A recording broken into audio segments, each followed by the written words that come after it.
Wow. Ayo. Mm.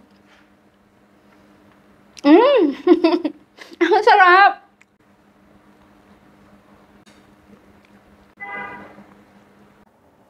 Ito yung gagamitin nating pan. Makikita nyo sa screen kung ano yung actual na size nito. At para sa ating malambot na crust, ay gagamit tayo dito ng all-purpose flour, asin, sugar, at 1 teaspoon ng baking powder. At haluin ito. Next, gagamit tayo dito ng malamig na butter. Ito ay unsalted.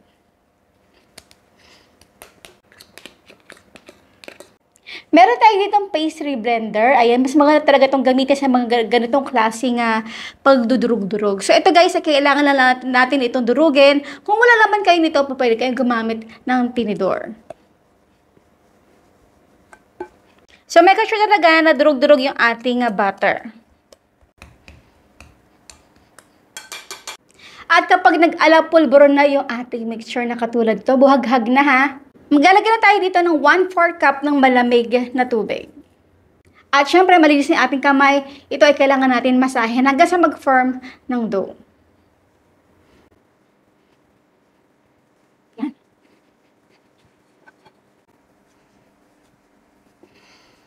So yan, papansin nyo na medyo rough yung ating dough. Ilalagay ko muna ito sa ref habang in-explain ko sa inyo yung ating susunod na gagawin. So saglit lang sa ref. At itong measurement natin ay eksaktong-eksakto lang para sa ating panagagamitin. So, ang ginagawa ko dito, meron ako ditong mat na may sukat-sukat na. At nilalapat ko lang ito sa eksaktong diameter ng ating mat para makuha ko. Then, kapag nasa center na siya, ay eto na. Ilalapat ko na siya yung pinaka-depth niya o yung pinakalapad niya dito. Ayan. Okay, so, ipabilog lang natin ito.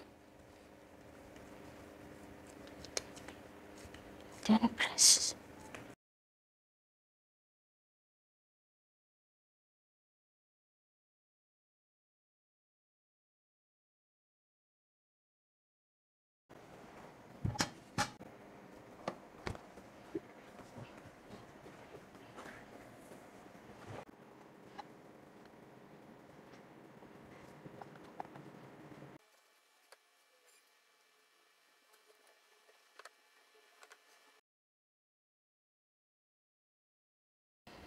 Next ay ipopoke natin ito para hindi ito lumobo kapag ito ay binibake mamaya.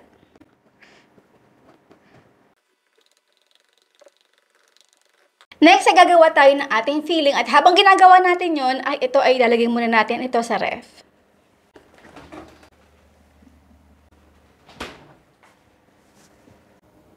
At para naman sa ating filling, ito yung gagawin natin. So meron ako dito, medyo may pagkamaliliit kasi yung itlog dito. Small to medium size yung ating gagamitin ng itlog. At paghihiwalayin ko muna yung egg yolks at egg whites.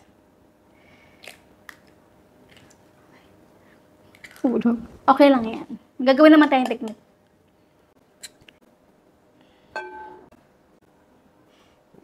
Okay. So ito ay tatabi lang muna natin.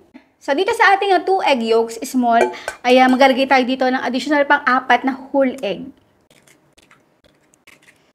Asin. Vanilla essence, 1 teaspoon. At sa pag-whisk naman nito, ito gagamitin ko ngayon, ay habang ito ay hinahalo natin, ay hindi ko iaangat yung paghahalo dito para hindi tayo mag-create ng bubbles. Okay na to. Diba? Saglit lang. Ilalagay ko na dito yung ating isang latang evaporated milk, 379 ml. At ng ating 1 cup ng condensed milk.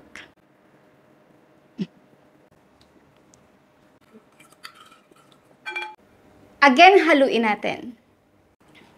At kapag ganito nakalabnaw at hindi na nagdidikit-dikit yung ating mixture dito sa ating whisk, ay salain na natin ito.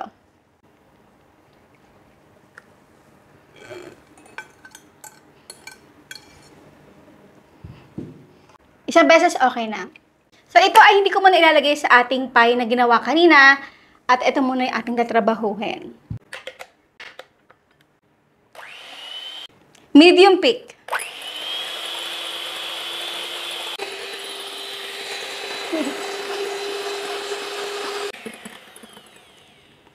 Ayan. Okay na to.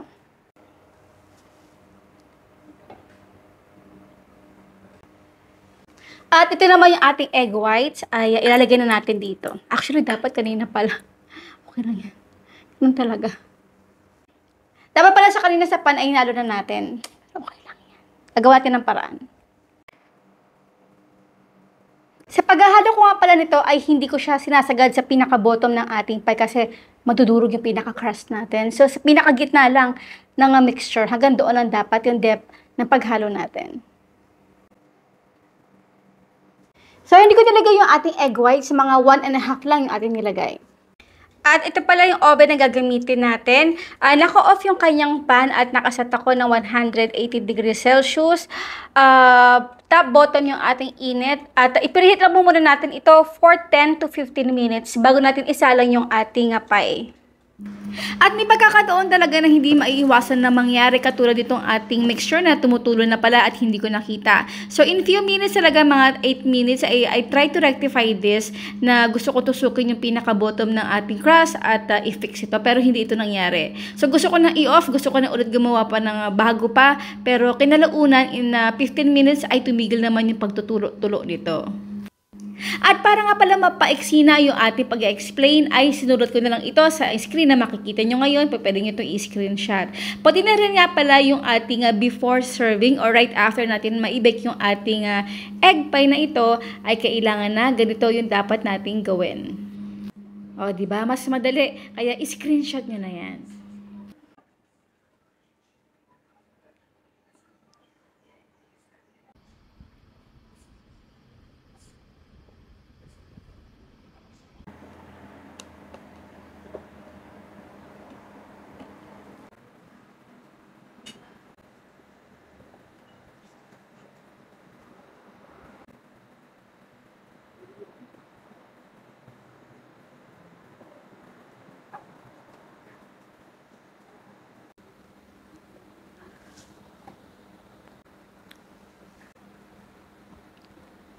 Wow.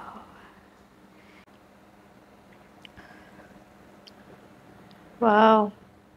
Ganun ang pagkaka-feeling natin, no? Talagang pantay na pantay, hindi siya makapal.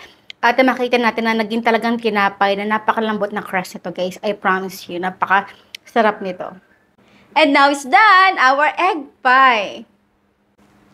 Kain po tayo.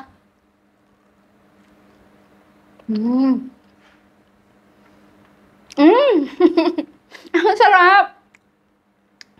At yung gusto ko talaga, guys, yung crust na hindi siya makapal.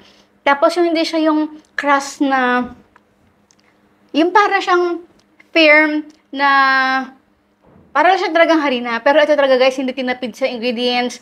Napakasarap, napaka-soft ng crust niya. At hindi ko yung magsisisi kung bakit ito ginawa.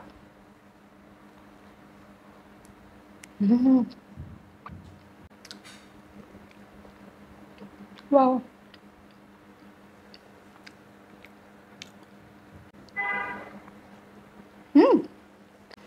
So, ayan po guys, maraming po salamat sa inyo lahat. At kung kumakain kayo ng egg pie, paki-like naman itong ating video at paki-share. Ayan po, maraming po salamat sa inyo lahat ng ating outro. Keep safe, be healthy, and be happy. Bye!